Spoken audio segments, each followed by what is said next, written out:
నేనెవరికని చెప్పనయ్యా, నా చెల్లెకి న్యాయం జరగాలి, నా చెల్లెకి న్యాయం జరగాలి, నా చెల్లె అన్యాయం అయిపోయింది సార్.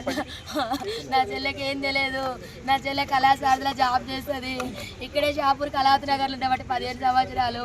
అది ఇక్కడ అందరు లీడర్లతోని అందరితోని మంచిగానే ఉంటుంది. దాని బిడ్డకు ఇన్స్టాగ్రామ్లో శివ అనేటోడు పరిచయం అయిందంట. అది ఒక 5 days కింద లేచిపోయింది. 5 days కింద లేచిపోతే పోలీస్ స్టేషన్లో కంప్లైంట్ ఇచ్చిందంట. పోలీస్ స్టేషన్లో కంప్లైంట్ ఇస్తే సార్ వాళ్ళు వెళ్ళి అబ్బాయిని తీసుకొచ్చి అమ్మాయిని తీసుకొచ్చిల్లంట. నా బిడ్డ 3 రోజుల నుంచి వాడింట్లో ఉంది, నా బిడ్డకి ఏమన్నా అయింది ఒకసారి టెస్ట్ చేయండి సార్ అంటే కోర్టు తీర్పు వస్తుంది, ఇవాళ చెక్ చేపిద్దామని చెప్పి సార్ మంగళవారం పెడదామని సిఐ గారు అన్నారంట. అక్కడ నుంచి దాన్ని ఇంటికి తీసుకొని వచ్చింది. మరి వాళ్ళని ఎట్లిడ్చి పెట్టిలో నాకు తెలియదు సార్, వాళ్ళ లోపలనే ఉండే, వాడు ఎట్లా బయటకు వచ్చిందో తెలియదు. మా అమ్మ ఇంట్లో పూజ చేస్తాను రమ్మని బిడ్డ పిలిచిందంట.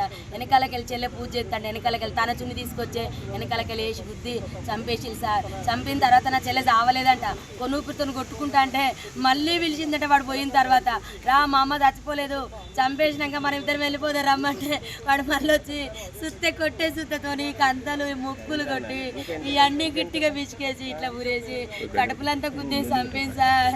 నా చెల్లె ముక్కు నుంచి బ్లడ్, నోటి నుంచి బ్లడ్, ఇల్లంతా పెరుగులాట చేసింది. వాళ్ళిద్దరితో మస్తు కొట్లాడింది నా చెల్లె బ్రతకడానికి, కానీ అవ్వలేదు. నా చెల్లె పెద్ద బిడ్డ చేసింది సార్, దాని వల్ల లవర్ చేసింది సార్ శివానటోడు. అమ్మ నా చిన్న బిడ్డను బయటికి పంపించిళ్ళు, నా చిన్న బిడ్డ ఉంటే చంపకపోవు.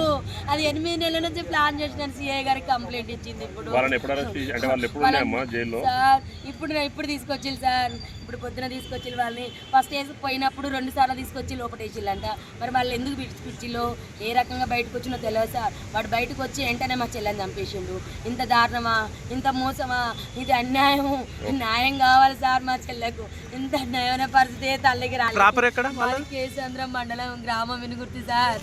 మా దగ్గర అమ్మ కళాశారదిలో జాబ్ చేస్తుంది సార్. ఇక్కడ కళావతి నగర్లో కళాశారదిలో జాబ్ చేస్తుంది. ఆమె మహిళా మండలిలో పనిచేస్తుంది. సాకలైలమ్మ మన్వరాలని ఆమె ఉద్యమాలు చేస్తుంది. మందకృష్ణ మాదియతో కూడా ఆమె మందకృష్ణ మాదియ దాంట్లో కూడా SC/ST మైనార్టీ అధ్యక్షురాలు సార్. ఆమె దళం పెద్దది సార్, ఆమె సాగు చిన్నది సార్.